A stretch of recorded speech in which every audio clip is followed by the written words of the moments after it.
You're now listening to Sound Talent Media. Check out more shows at soundtalentmedia.com. Hey, what's up, everyone? I'm Matt McGackie, the vocalist of Cryptopsy and the host of the Vox and Hops Metal Podcast, where I sit down with fellow metal musicians. We talk all about their lives and music while sharing killer craft beers. If you've ever wanted to sneak backstage and share a beer with one of your favorite musicians, well, Vox and Hops is the podcast for you. This week on the podcast, I dropped a killer episode with Kelly Schaefer of Atheist. There is this episode and over 440 other ones to help you enjoy life, metal, and craft beer. So what are you waiting for? It's time to become a Vox and Hops head. Cheers! What is up, everybody? What is going on? Thank you for tuning in to this episode of the podcast. I super appreciate it, as always. I'm really stoked to bring this one to you.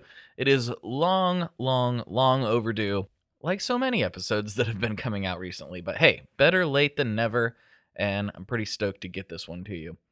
Yeah, so this one, Josh and I talk about this a lot in the beginning, so I won't rehash it too much, but he came back on episode 10 in 2015. And again, we beat this dead horse absolutely to death about how much things have changed for both of us since then, and yada yada yada. But suffice it to say, we're now on episode, I believe this is going to be 228, somewhere in there, somewhere between 227 and 230. I'm not exactly sure how that's going to lie, but somewhere in that ballpark. So yeah, lots of blabbering by me on the internet since 2015. And that doesn't even count all the episodes of Chasing Tone, so I think we're on 350 or something like that of Chasing Tone. I honestly don't even know. There's so many over there. But yeah, I'm still doing that, by the way. If you haven't tuned in a while, we've had a little bit of a format change up. We've introduced one of the dudes over at Wampler. Well, he does a lot more than just Wampler stuff, but Richard Oliver, great dude from the UK, has joined the cast of characters that was just Brian and myself for a very long time. So that's been really great. If you haven't checked that show out in a while, we've gotten even weirder with it. And yeah, if you can imagine that. Anyway, you can check that out wherever you get your podcasts. In this same player that you're hearing this, as a matter of fact. Okay, I have one little bit of business I want to get to before I get into this episode, and it's just small, so I'll make it fast. Here we go. Basically, I know I've been talking about working on this record basically all year, all of 2021. I've been incessantly talking about working on this record, and it is about to drop. It is going to drop tomorrow, and it is going to drop right here. Wherever you're listening to this podcast at, that is where the record will be. It's about 33 minutes long. It's all intended to be listened to in one go, and it's supposed to try to create a story for you. And I have something in my brain when I put it all together of how that story was intended to go. And I've shot it out to a few people here and there to get their opinions on it. So when you go to listen to that tomorrow, if you get the chance, just, hit me back wherever you want to hit me. And let me know what it is that it creates in your brain. I want to hear from you. I want to hear what this is crafting in people's minds. And a really great place to do that is on the text chat. So you can text me at 503-751-8577, and you will be joining the text community where I go back and forth with people directly. I send out a lot of music business stuff, a lot of just more general things. It's not all gear focused. It's a lot more just open conversation about music, about life, about business, about food. It could be anything, but it's really fun, and that number will be in the show notes as well. But again, that's 503-751-8577, and you can talk with me about the album that's coming out tomorrow. So stay tuned. It will drop right in your player. You can check out the whole thing tomorrow. All right, enough of that. Let's get into this episode with Mr. Josh Scott of the JHS Show and JHS Pedals. I'm sure if you're listening to this podcast, you're familiar with him. And if not, you're about to get more familiar. So here we go. Boom.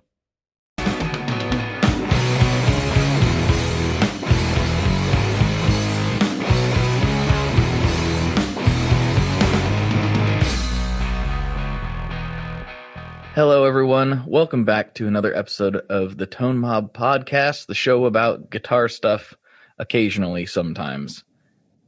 With me today, I have somebody who was on the podcast in the very beginning, almost.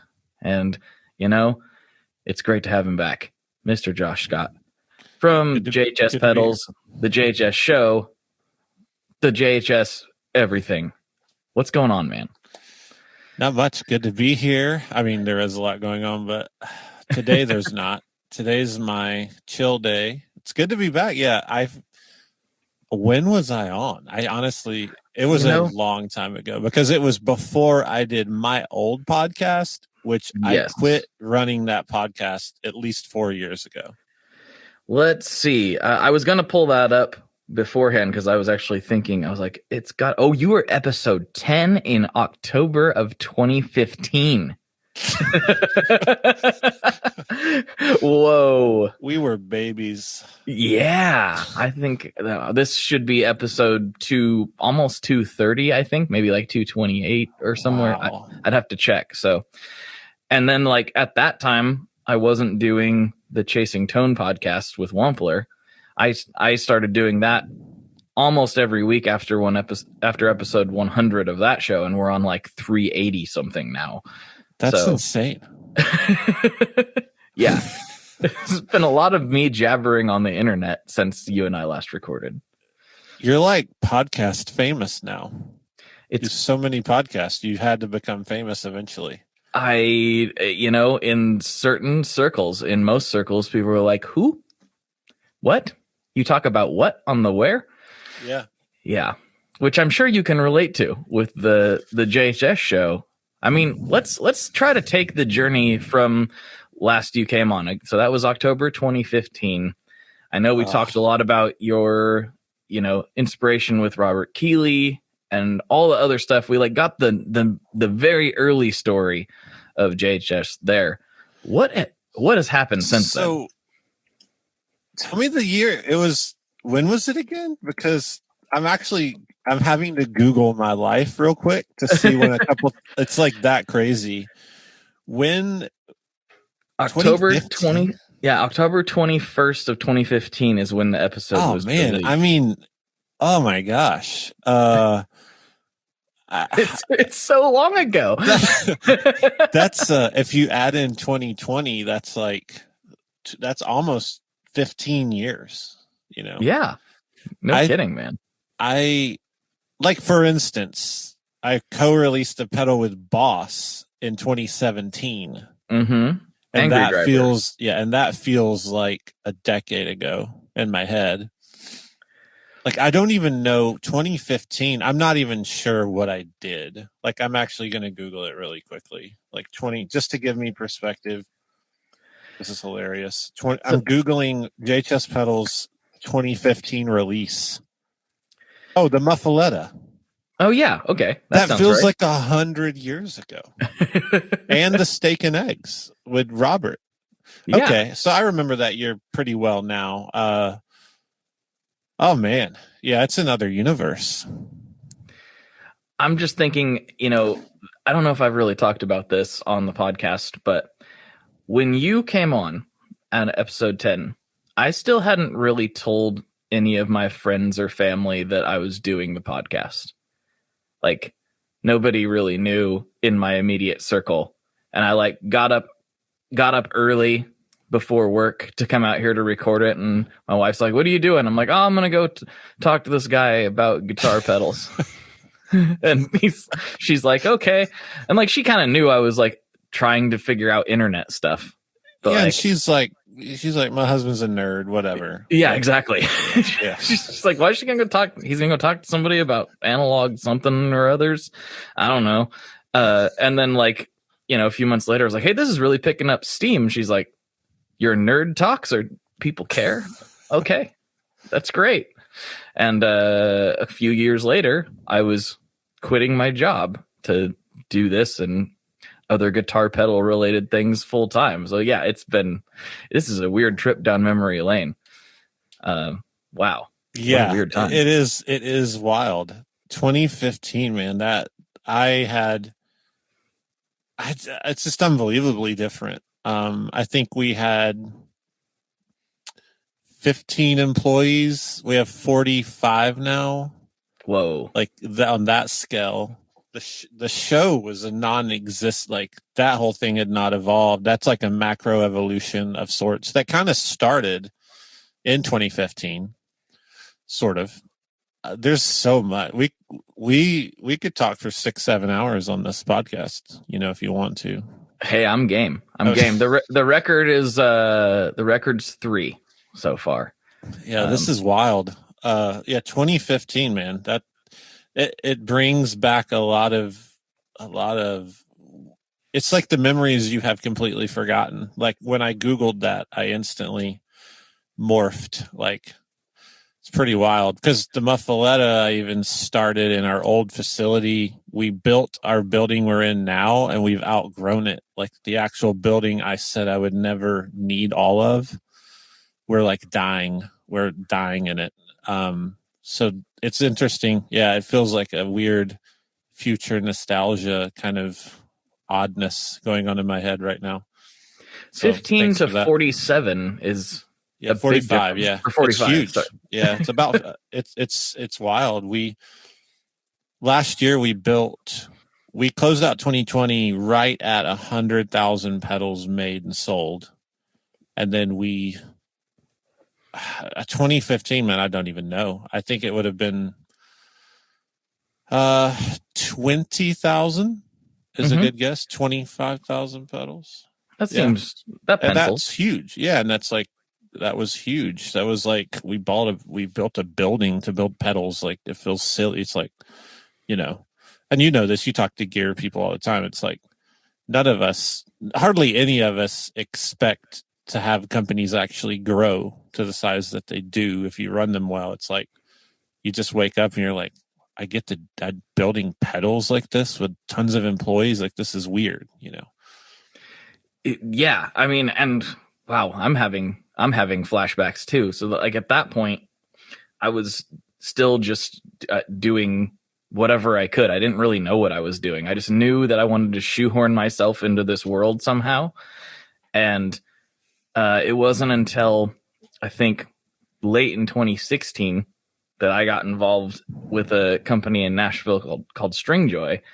And I've just like gotten more and more and more involved ever since. And I've like kind of watched a similar evolution where they went from 2 employees to, I think they're at like almost 20 now. It's incredible. Yeah. And like I've went down there. I'm like, it's just like, it's hard to process like everything that's happened in that time frame. I'm like, I was just down there last year, like wiring up machines in the new facility that like similarly, I was there a year and a half prior in the same building, but in a different unit. I'm like, we're not going to outgrow this. Yeah. Oh, it feels crazy. It feels crazy. But yeah, man. So let's talk about the show a little bit. We're just kind of sitting here in awe of like what like this industry has blessed us with. But like, let's talk about the journey of the show. Because when you were saying the roots of it started in 2015, I'm having to imagine that's like the promotional animations and things you guys were doing at the time. Is that what you mean by that? Yeah, there's a couple. This is going to be fun. I'm actually like, I haven't thought through this, so this is going to be fun. But when I saw the Muffaletta name came up, that really triggered the reality of something I kind of knew. I've thought about the show and how it all started and how that's turned into a staff of 5 people right now. Wow. Which that alone is how, in my head. So with the show, I would trace it back to number one, I love history and I love teaching. And I think in another world, if I'd gone to a school that understood how to educate people, if I'd gone to a better public school, like I went to a really small, I'm not dissing my school. It's just a small county school, very rural, like 40 people in my graduating class, like, the best you could get where I was. I think I would have gone into teaching and stuff naturally. I love it. I love history.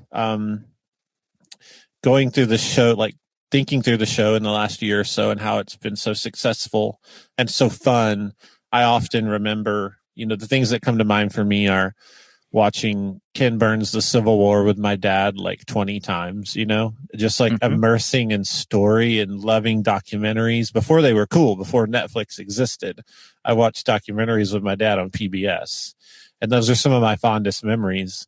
And then when you get to say 2015, all the ingredients are setting here for this thing that's going to happen that I don't realize. So in 2015 it's the most burnout I'd ever been in my life.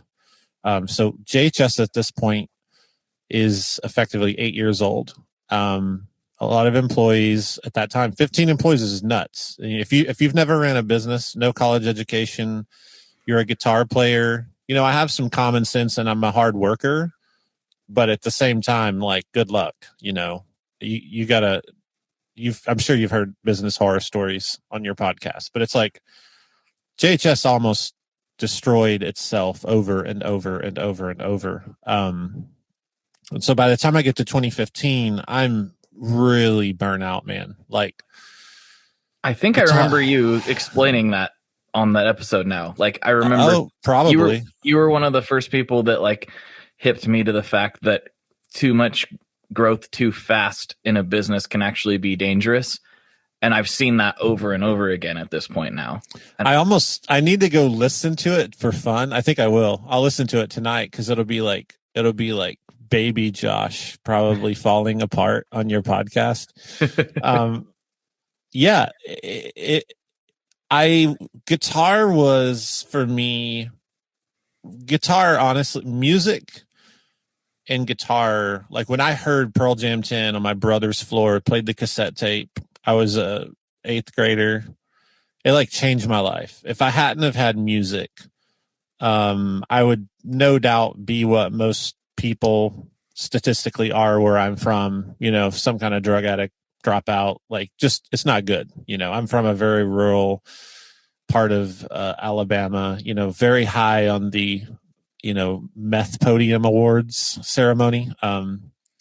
It's like, it's just not a good place. There's nothing to do, it's bad news. So music saved me quite literally. And then you carry that through. Guitar was, oh man, I would come home from school at 3:00, right off the school bus. I'd run home. I'd get my guitar. I wouldn't know what the crap I was doing, but I'd play the guitar till midnight. I did that for years. It was therapy. It was everything I needed.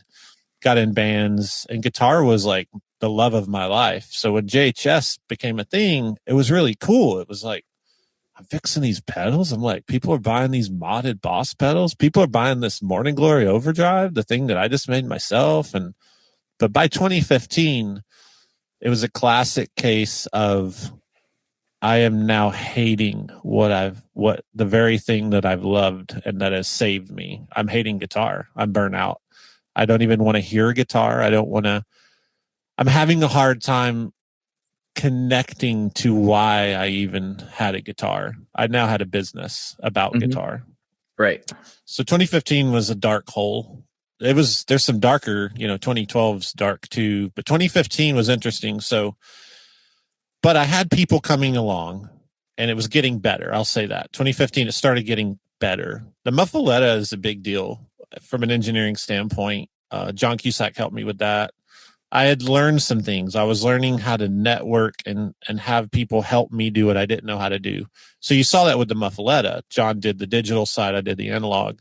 I don't know digital. I'm not going to know digital. I've refused to learn because why? I'll do what I love to do.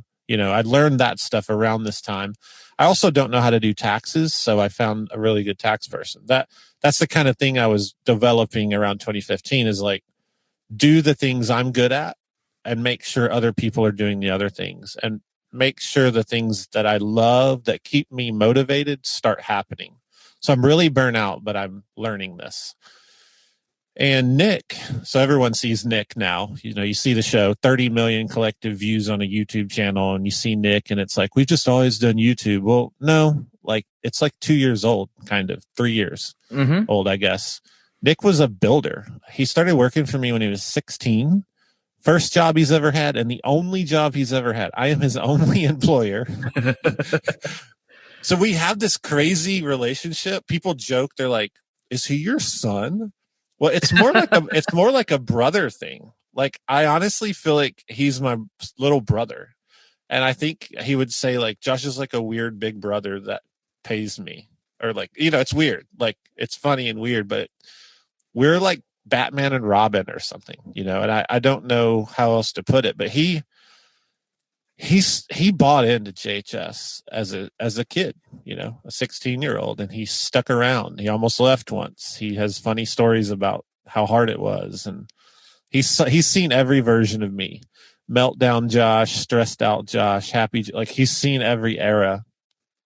And so in 2015, if we link back to this old podcast, there was a lot of stuff brewing. There was me figuring out, man, if I'm going to continue to do this, I got to only do what I'm good at, and I got to do what makes me happy. So that was one thing that was happening around this time.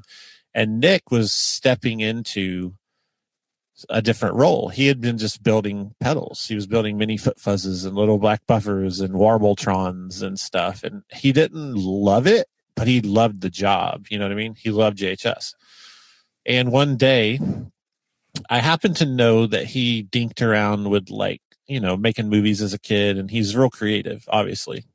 And I went to him one day and I said, I don't know the exact, it's probably around 2015, 2016.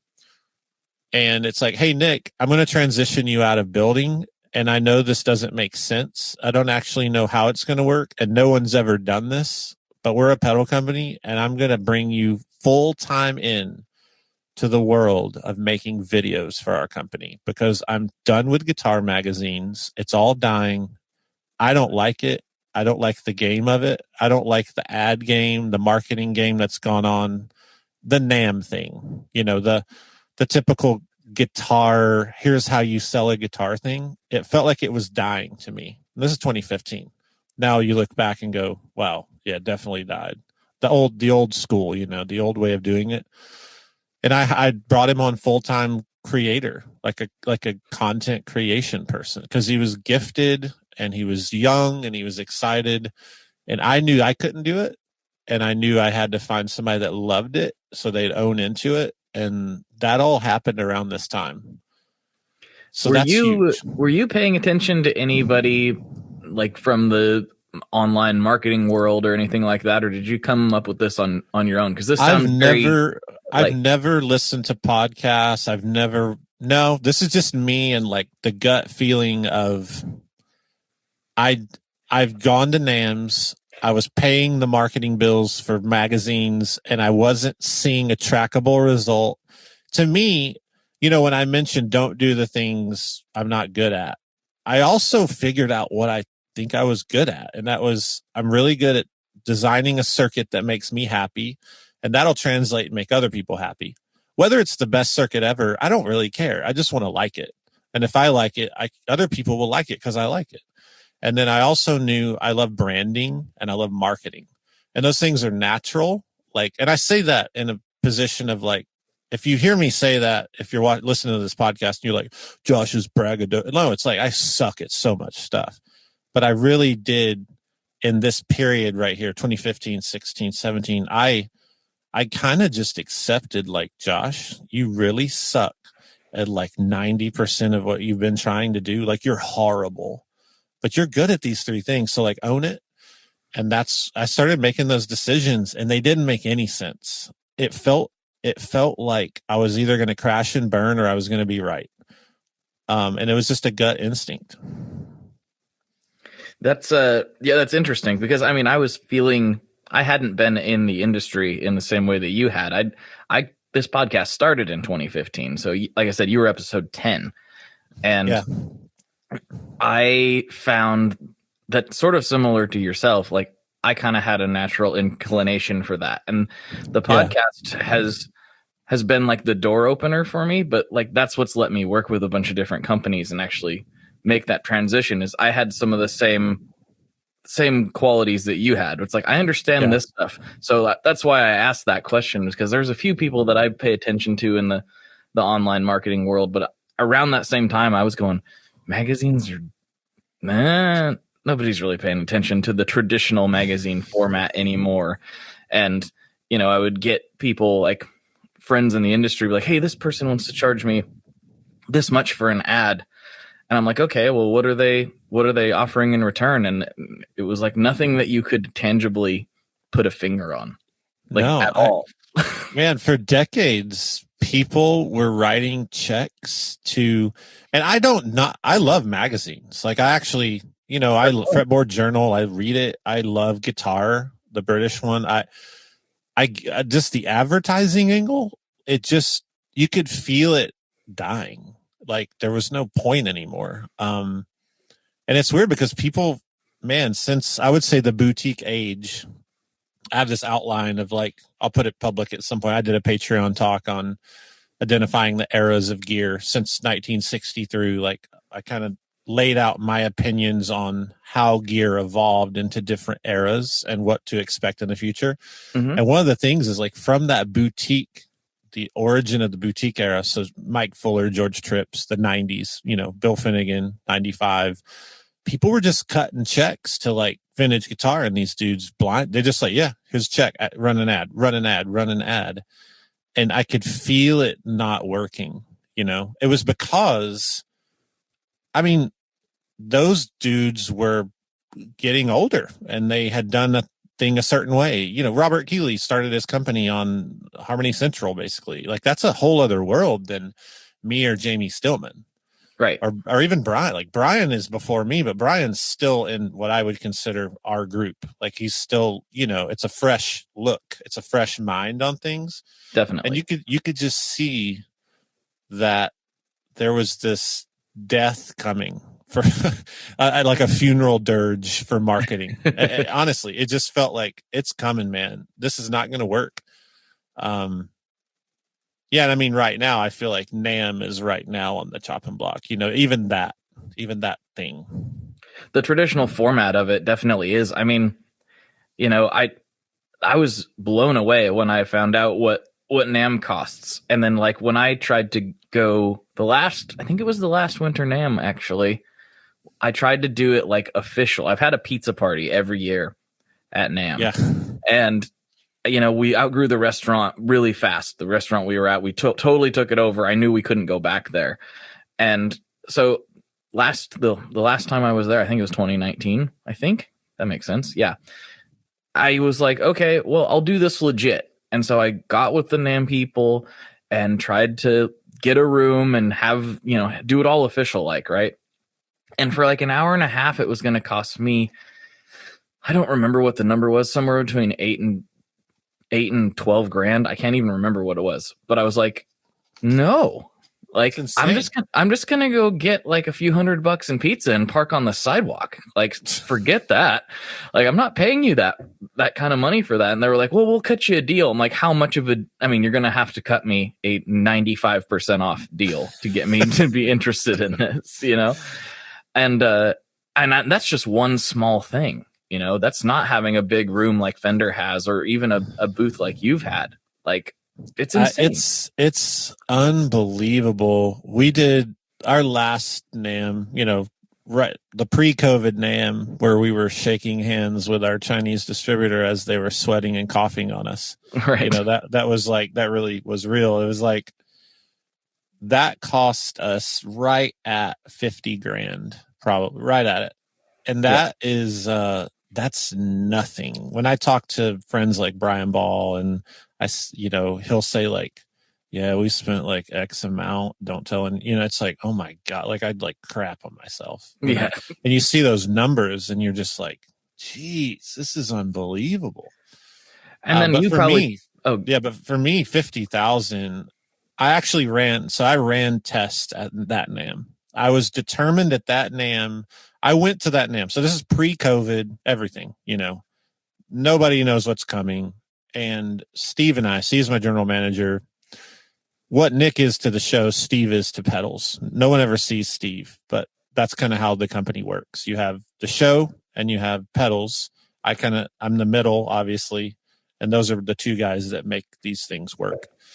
And Steve and I basically said, we are no longer comfortable with paying this amount of money for an untrackable return that feels like a really cool hangout.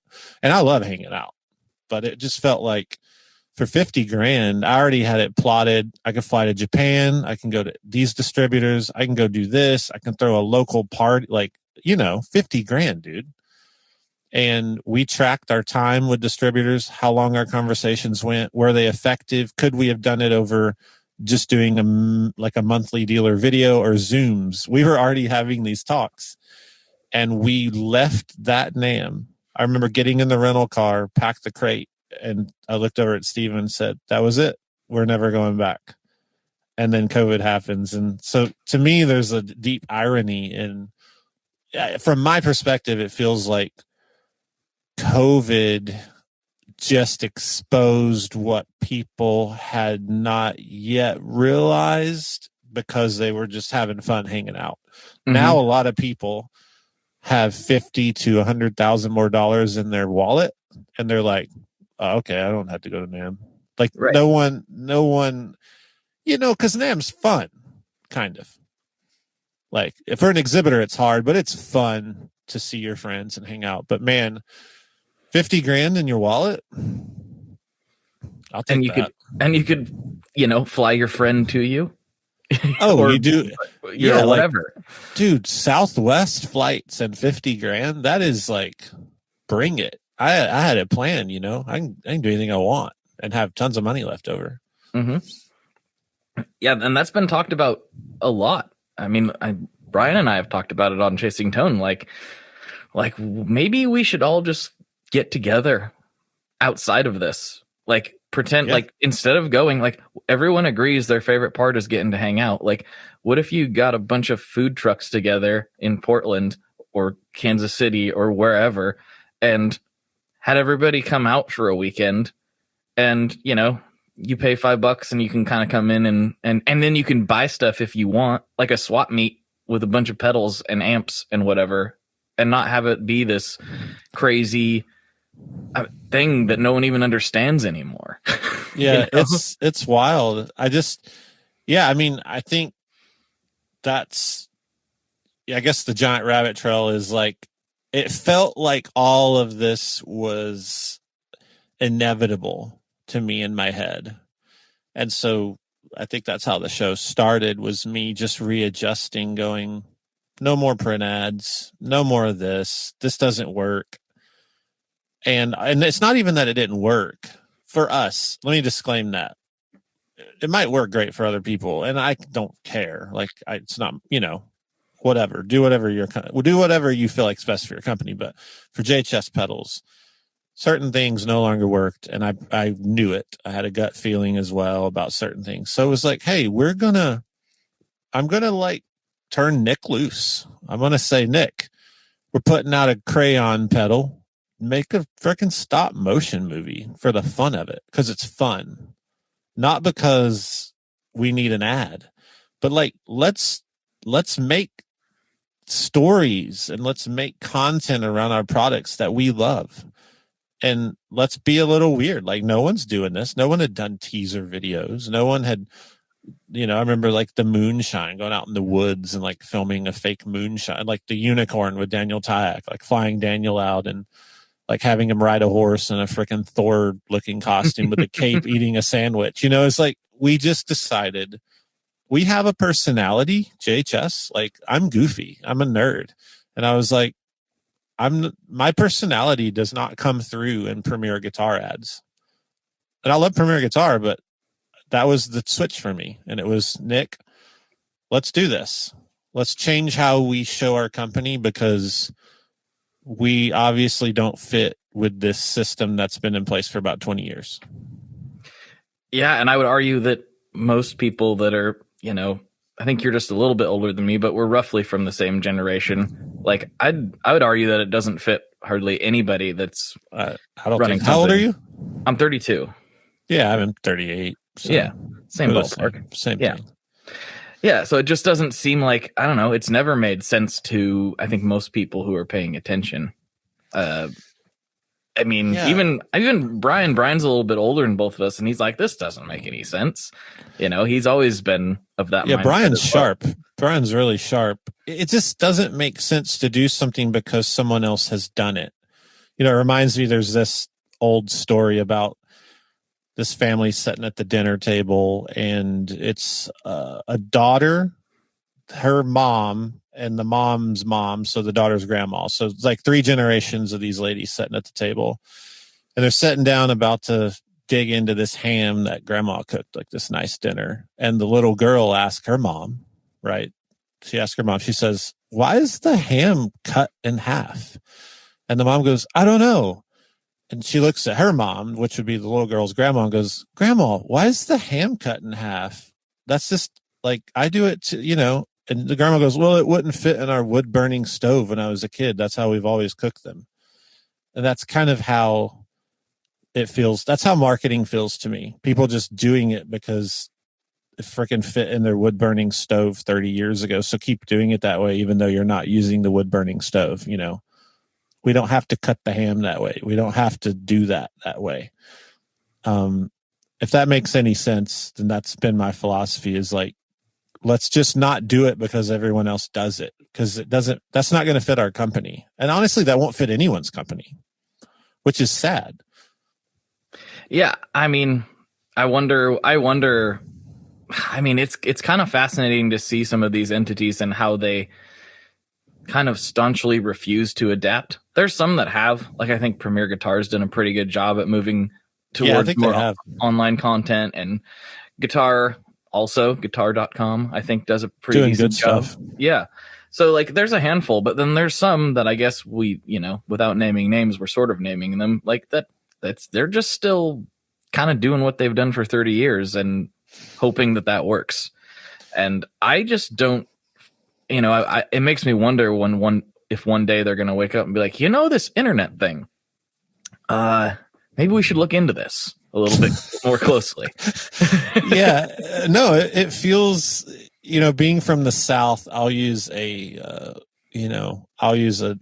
visual, which is like where I'm from, there's like, a stop sign and a gas station in my hometown. You can't even call it a city, but there's like 10 churches right there, which is like always amusing to me. And then, it's the same thing with, like, you look at a lot of like a lot of churches are like like that whole thing's disappearing because it's, in a lot of ways, you're not going to get no one new's going to come along because you're not doing anything to meet those new people. And so your whole establishment's just going to dissolve off the face of the earth. That's how some of the marketing feels. It's like, you wonder why this, the church over there across the road only has 10 people and there's 70, it's like, well, that's how the gear world feels too. That's how a lot of worlds start to feel.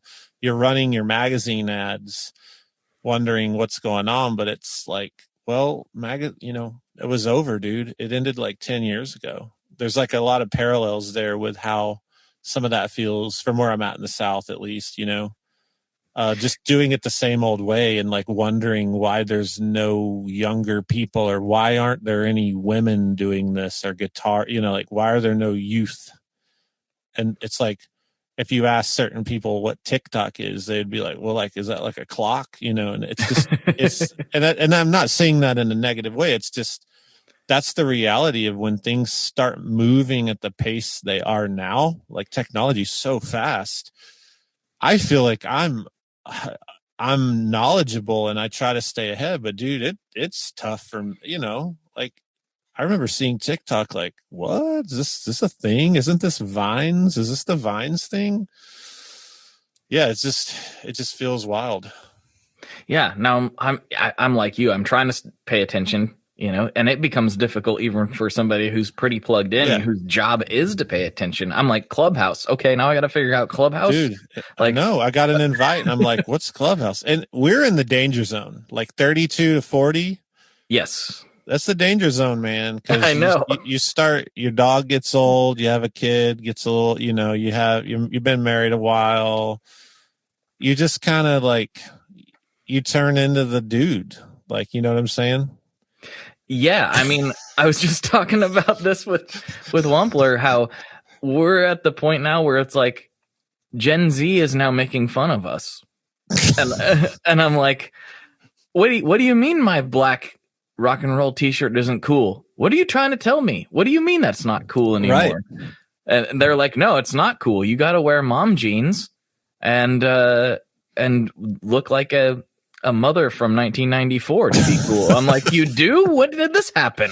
I've been rebelling against this my entire life, and now you're telling me that's what's hip? What am I doing? It's weird. Fascinating, and I think that's like the adjustment that you have to make on some level. For me, that's been JHS needs to be who I am. You know, it's my company. You know, it's that's just how it works. For better or worse, JHS Pedals is always attached to me. 6'6" nerd. Like I am who I am, and I have to just be okay with that. And if people identify with that and have fun, then good. If they don't, go buy Brian's pedal or Robert's pedal, and that's great. And there is this thing about like, how do we stay in tune and not lose who we are? And like, I'm never going to be 16 again, but how do I relate to the 16-year-old? For me, I love teaching. And so that has been history. And I think that's why the show, I am who I am, but these stories, these people, these narratives, the stuff I'm working on for a book, the documentary stuff that I will be working on for years to come. We can get into that later, but it's like, that's the connect for me. It's to teach people where stuff came from. That's always hip. Does it blow you away? Because the more I think about this, and I know you and I have talked a little bit off the air about it, but does it blow you away that there's a legit, like, full-blown documentary movie about this world that's coming out? I still can't hardly believe that. I mean, I know you were involved quite a bit in it, and they were here in the Shred Shed filming some stuff too. And it's like, what? I tell this to my dad, and he's like, "You're gonna be in a movie?" I'm like, apparently, I guess so. It just doesn't it's hard for me to even process.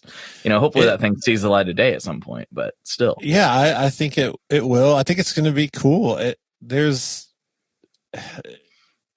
It feels logical to me. I think that Reverb, is the perfect place because it fits their narrative really well and who they are as a company, used gear and all the stories, and they work with all the companies, and I'm excited to see it. My job on that was I was in Chicago working, and I scheduled to run over to Reverb across the street. I was at CME, so I ran over across the street, and they're like, "Can we have you sit down in a chair and just tell us this is literally what I was asked to do." And it made me so happy. They said, "Can you just sit down in a chair and tell the entire story of the history of pedals?" And I was like, yes. And I started in like a 3-hour uncut. There was no way that'll ever see the light of day in that format. But I literally started with I think I started with the DeArmond 601, 1940, whatever. And I just walked through every single person, every story.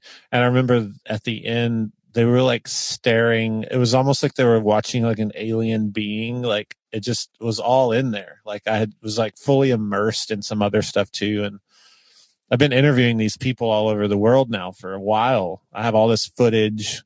We're going to work through stuff. And the show is us practicing for a bigger thing in a lot of ways. And we're in no hurry. But it was funny to sit down and do that. And then having seen some of the ads and all, I'm really excited. I mean, it's going to be a really cool movie. And yeah, at first I'm like, I can't believe there's a pedal movie, but it makes so much sense. There's so many people who love this. I mean, your podcast, my show, Brian's stuff. I mean, my goodness, there are millions of people that just eat the stuff up and they love it. They love pedals. Pedals are so weird. They're these little boxes. They're full of story and narrative, and they they time travel, man. They have so many stories in them. There's a phone ringing in my house, and I don't even have a landline. How is that possible? That could be creepy. Can you hear that? Do you hear that? I don't hear it. Never mind. This mic's doing its job. Perfect. So, yeah, I mean, these pedals, it makes sense. They carry such a vital history to our culture. Like this first book, I'm working on 2 books. One is called Guitar for Girls, and it's the story of female inventors and artists who were overlooked all throughout the history of guitar. It's fascinating stuff. I'm co-writing it with a girl. And then the other one is my layout of the first pedal ever through Woodstock. So it's like 7 years of the fastest culture change America ever saw and why it was caused by the sound of the guitar changing. And I'm really excited about that. So when I'm all in this world, like I'm working on stuff all the time, writing episodes. So the pedal movie makes sense to me, but I'm also like living inside of this bucket full of this stuff, So I think from the outside, it'll be cool to see how young people view this. I want to see the younger people watch this. I want to see the 14-year-old, the 16-year-olds watching this pedal movie and going, oh my gosh, like that's the dude that made the thing that John Mayer uses. Or the person that's like, who's John Mayer? They'll be like, because that's happening now. There'll be someone who's like, oh, that's the thing. Like, yeah, they use that band. I don't even know who the band is. See, I'm not even cool, but I'm just like, who made the thing that's helping my person make their thing, and making sure those stories don't get lost. Man, there's so much to unpack there. I think it's best if we divert a little bit. I told the Facebook group that you were coming, and they have some questions for you. I need to be on this more than once every how many years? Is this 6 years or so? Yeah, you probably do. We can figure this out. Yeah, we can do a better job at we'll coordinate this. I have an assistant now. Yeah, that's helpful. I don't. I need to get one, but it's not quite in the budget yet. I'm getting there. We'll get there. Subscribe on Patreon. Anyway, let's see. Oh, here's a good one because you bring this up a lot, and this is the first thing that people notice about you when they meet you in person, is that you're very tall. Yeah. Especially when you're very short, like I am. And I've got some tall boys in the group, Scott Hamilton and Justin Vec. They're very active in a lot of the podcast groups, but they're both very tall as well. And they would like to know where you buy your long sleeve shirts. Oh, this is what the world needs. This kind of Q&A. Absolutely. I only wear, so here's the deal. I just buy talls. It's gotten easier. I'm despite what you see, I am a true introvert. But I've learned to just be myself on camera and have fun. A lot of people will be like, he's an extrovert, but it's like, no, not really. Like I film all day and then I go home and lay in the bed and read a book and like wish I was dead. I'm so exhausted. So I've quit shopping a long time ago in public. So I don't like getting out. And I just started discovering you just get online and order tall clothes. Like Nike has tall, like my favorite clothes all come in talls. I mean, pretty much any brand nowadays. Patagonia's pretty tall anyway. You have like everything. Honestly, everything I wear to some extent is tall. LL Bean has all the talls, all that stuff. So that's my advice, because it really sucks to have, like belly shirts and sleeves that come up to your elbows. You end up looking like Fred Flintstone or something, involuntary Fred Flintstone. Yeah. I have the opposite problem. I'm kind of like a short cube. So it's a weird different kind of problem. I just have to be very specific with my t-shirts. Otherwise I kind of end up in the same scenario, but with short sleeves. It's kind of a weird, it's a weird deal. But let's see. Kevin Fontana, he says he owns almost every pedal that exists. Ask him if he had to choose, and this is not fair, Kevin. Ask him if he had to choose 3 or 4 pedals for his desert island rig, what would he choose other than his own brand? I can't use my brand, huh? That's what he says. Well, thanks a lot for that one. Let's see. I would go. Is it 4 or 3? Because that's a big deal. Let's go 4. That's too mean to go 3. All right. So I'd do an H9. That's all cheating, but I would do an H9. Acceptable. Do I? I mean, you're making the rules. If I can have the H9, I go H9. I would go with. Can't use my pedals. I want a good fuzz face, so I would just, whatever. There's a lot of them.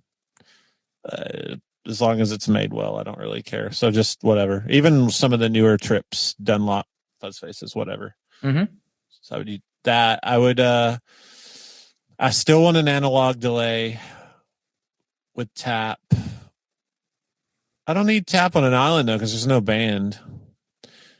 Just give me a Memory Man. Memory Man, right. Yeah. Classic. I want the vibrato chorus on there. Memory Man, that sounds good. Fuzz face. And now I got to pick a drive pedal. So I'm going to pick a 2-in-1 because that feels intelligent because it's cheating as well. No, that's not cheating. That's acceptable. It's not cheating. No.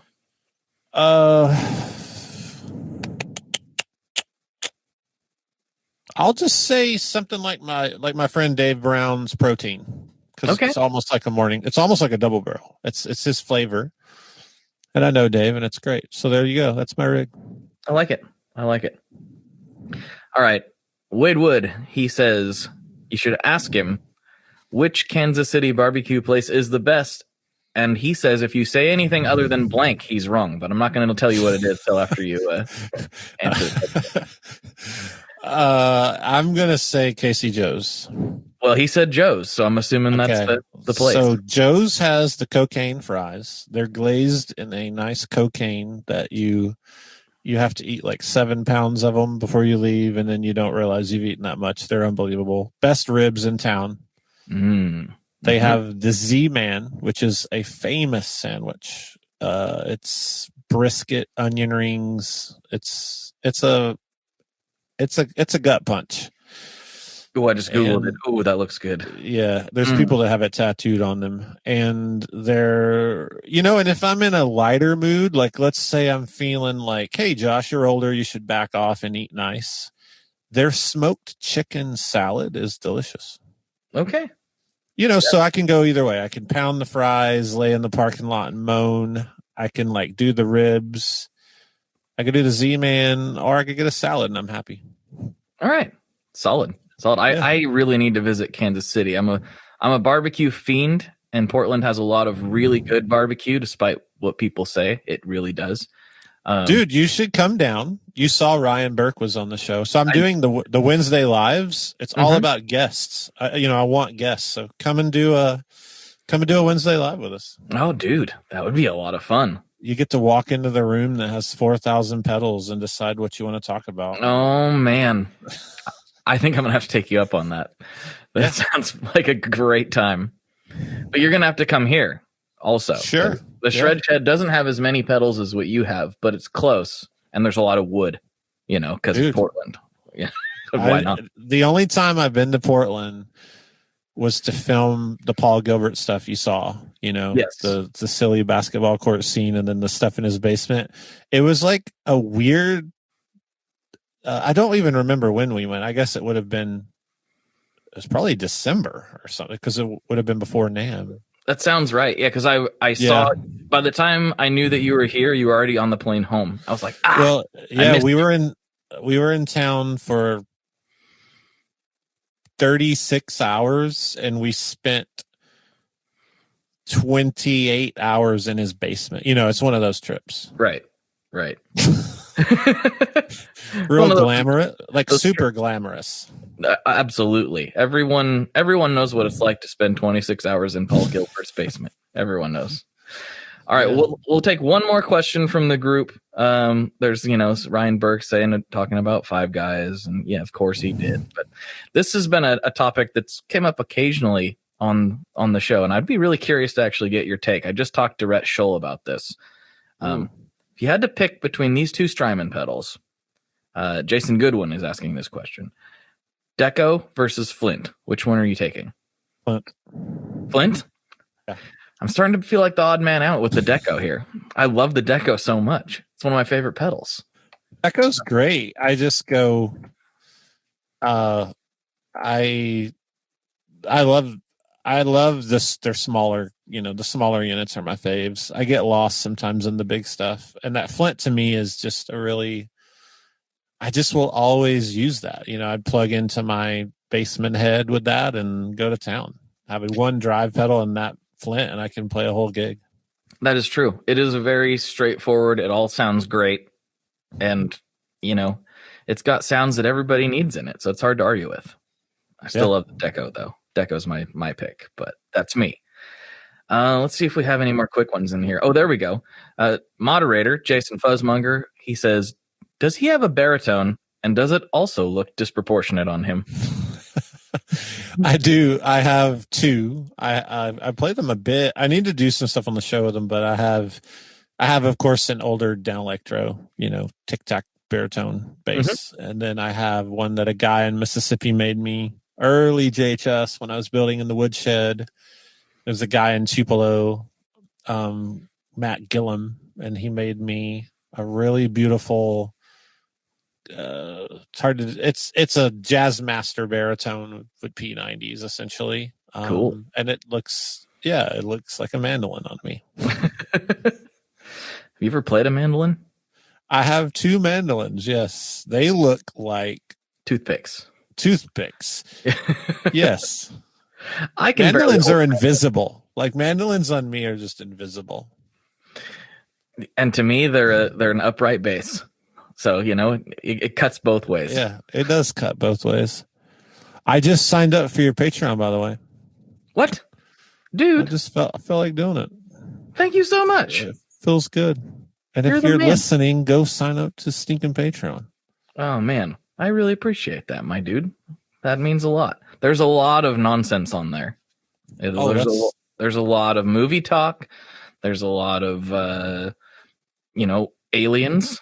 There's alien talk. There's occasionally we do talk about music, but there's a lot of nonsense on the Patreon section of the podcast. So thank you. I love it. Let's see if we got any more quick ones before we get into the classic questions here. This is going to be a hard one to answer, but I feel like the internet would like to hear it. Ricardo, my boy, he's been a supporter for a long time. He said, who is his pedal industry hero or inspiration? And I feel like there's probably more than one. That'd be my guess. Oh, they've changed, but they've all stayed the same. That's so deep. Let's see.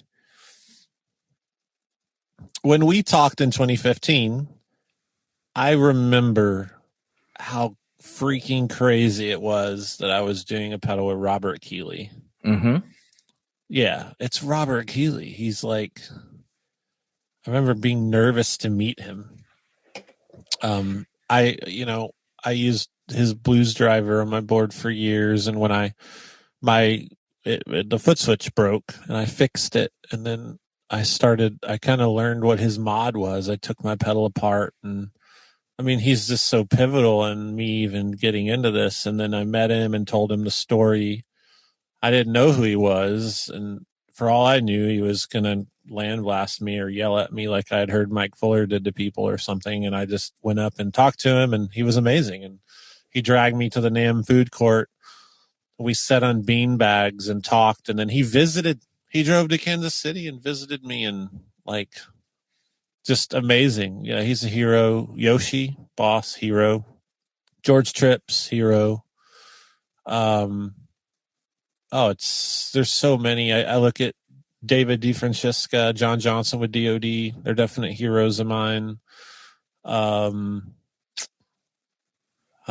Keith Barr, I mean, MXR designer. He ended up doing Alesis. He developed the spin chips that everyone uses in their pedals, FV1. Like, Mm-hmm. and then I guess my final one, I could go. This would be a great Patreon episode, but for me, but I think Marcus Ryle would be one of my biggest heroes. He is the guy responsible for the DL4 and the Line 6 pedals and the pod, and he made DSP sound good. And so that's huge. So Marcus is a big deal. He invented ADAT, by the way. That's no small feat. Oh, wow. Yeah, no kidding. that dude's a legend. And what's, as I interview these people and learn, you rabbit trail into other legendary people that no one even knows exists, Yeah, it's a deep, fascinating world. And then some people, they end up like doing something really crucial, and then they just kind of go off to another industry, or they retire, and you never hear from them again. It's like, but you changed everything. Absolutely. It's weird. It's so weird. There's so many people that their names are completely unknown, yet they have made unreal stuff. So that's my passion. That's like why I'm working on what I've been working on. It's these people, you just don't know who they are. Dude, this is great. Great stuff. All right, man. Well, so since you last came on, we've added a new classic question on top of the other classic question. And I have a feeling that your answer is probably pretty much the same for the pizza question. But before we get into that, what is your favorite Boss pedal? It's impossible. I know. But that really is a question I ask every guest now. So that's it. I would like to see this one day, this list. This would be a fun thing to do an episode on. Like, get your list and go down and like demo each one. Oh man, that would be a good time. Here's what I struggle with. I do love so many, and then I have to find in myself what's the systematic process for determining my absolute favorite. That's what I can't get to the bottom of on this question. I actually have thought about that. This is a question where it's so hard because I'll do an episode or something and it'll pop in my head like, what is my favorite Boss? I'll be talking about a subject. Is it the VB2? Is it the DD20? Is it the DM2? I guess I would say it is. It is. It's either I think it's the VB2. VB2. Okay. I think, but I want it to be the DD20 because it's more practical for me. I love the vibrato, and I do use vibrato a lot. The DD20, in my opinion, is still as usable and as good as a Timeline or anything out. And it was put out like in what was it? 2002. Something like that. That's incredible. DD20 is great. I'm going to commit to DD20. Okay. Yeah. The DD20. All right. You heard it here, folks. Right now, it's the DD20. Right now, it is. All right. And the final question, and I can't remember everybody's answers, but for some reason, I've always remembered yours. And I'm wondering if it's still the same. What is your favorite kind of pizza? Oh, favorite? Chicago. Yeah. It's deep. It's yeah, absolutely. Is it Lou's? This is tough too. I think it is. That's been your previous answer. Yeah, I think it is. Mm-hmm. I think it's Lou's, yeah. All right. We'll go with that. You're very consistent with your pizza Yeah, choices. the pizza Lou Malnati's is like a religious experience. It's so good. Yeah, I'm totally a Chicago. All right. I'm very opinionated on pizza. Here's my take on Chicago. Now, granted, I have to be totally upfront. I've not been to Chicago. I've only had Chicago style. I know what it is. I've had listeners send me Chicago pizza before. Okay. But my take on Chicago pizza, for my brain, is that it's very good. I really like it. But I view it as a pizza cousin, not unlike a calzone, where it's like it's not really a piece of pizza. It's like its own thing that's pizza related. That's how I view it. Yeah, this is a real point of contention, with the pizza discussion. Like you have St. Louis pizza, which, let's be honest, it's a freaking cracker. Okay, all right. New York pizza, I get it. But New York pizza to me, if I say how I really feel, people will hate me. I just feel like Chicago, and I don't know why California has a pizza kitchen. I've never understood that. I don't think anybody really does. I think that Chicago is the only pizza that I can sit down and be like, this was a meal. This was good. This really brought home the bacon. It's hefty. It's a lot. It's hefty. I understand the New York thing. I get it. You're in town, you grab a slice, it's on a paper plate, grease drips all over your clothes. I get it. I just feel like Chicago's the best pizza. I think it is a pizza. I don't think it's a cousin. But that's where the fork in the road is. Yeah. Yeah, I think now that we have a New Haven style place in Portland that the guy who runs it is from New Haven. I absolutely have to get to New Haven now. We have one of those, and I do admit it is phenomenal. Yeah. It's almost like the middle ground. It feels like a little bit of a middle ground for me. Yeah, I could see that. It's heftier than a New York slice generally. Yeah. But I think like in these tumultuous times of disagreement, political unrest, I'm okay with you saying it's a cousin. It's fine. It's a tasty cousin. We choose our battles. Yeah. It's not like I don't like calzones. I love calzones. Right. No one's gonna serve me a calzone and I'm gonna flip the table over and run away. I'm gonna be like, sweet, got a calzone. That's how I feel about Chicago style. Like somebody drops a Chicago style, I'm like, sweet, look at all this cheese I'm about to eat. This is gonna be wonderful. How I feel with the New York. As long as it's well done, like cook it a little bit longer, it's good. Mm-hmm. It's good. I feel that. That's great. Well, dude, thank you so much for coming on. I'm really excited for what you have cooking and, what we're going to continue to talk about moving forward. Was that foreshadowing? Did I just foreshadow future episodes? It's fine with me. Ooh. Let's just get on the schedule and make it happen so that years don't actually go by. That's right. Yes. Yeah. Yeah, this is fun. It's always fun to talk about stuff, the show, the company. It's wild. For me, it's fun because I think one of the things I've learned studying everyone else's history now for years and years is you don't remember what the crap happened when you're doing stuff. Right. I think it's like, I can't tell you how many people I've finally got to interview and they're like, I don't know.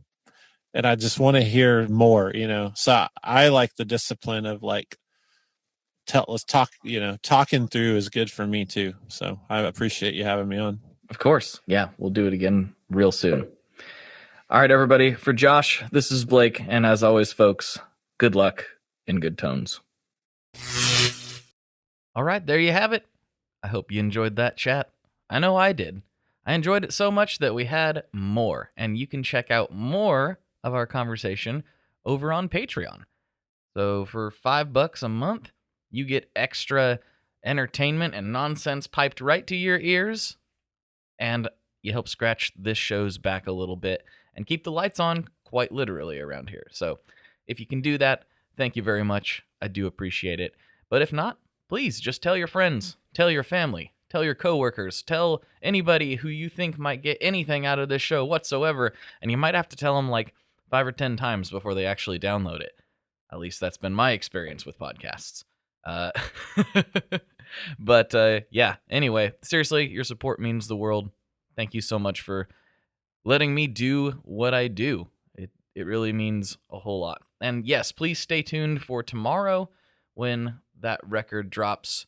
I'm doing it under the name American Cyclops, and the album is called Tom, Do You Have Anything Sharp on You? And it involves a lot of pedals. A lot. I mean a lot of pedals. And I'll be talking about that as things progress on Instagram. You can follow me at the Tone Mob. Join the Facebook group, the Tone Mob Facebook group, all that good stuff. You know where to keep up with me. And yeah, there's going to be some more good stuff from me and Josh. Josh and I, you know how it is. I'm a redneck. I can barely talk as it is. Anyway, going forward. So stay tuned for all that. I'm really looking forward to everything. Really looking forward to everything in general. Hope you are well. Stay safe. Talk to you next week. Bye-bye. One last thing before we totally sign off here. I just want to remind you that if you do any shopping at Stringjoy, that's Stringjoy guitar strings made in Nashville, that will help me out as well. As I've said for years, I'm heavily involved in that company, and I really do think they're making the best products on the market. So if you would like to try custom strings, go to tonemob.com/stringjoy and check them out today. I seriously love what the team down there is doing.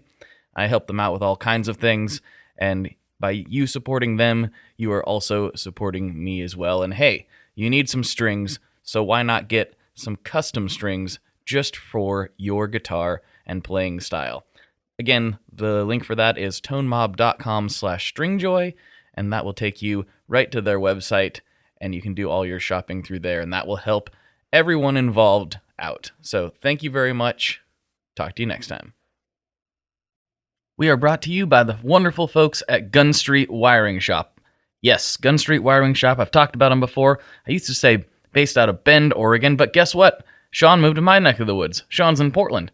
Sean is awesome and has helped me with a bunch of stuff lately. And if you have wiring needs for your guitar, he can help you too. If you want to get weird with it, he can get weird. If you just need to spruce things up a little bit, there's your guy. He takes all the guesswork out of doing your guitar wiring, and he makes it simple, and his customer service is top-notch, and I can't say enough good things about Gun Street as a company. I really respect Sean and what he's all about, and the product is top-notch. I've got 3 different guitars that now have Gun Street harnesses in them, and I could not be happier. So go to gunstreetwiringshop.com and check them out.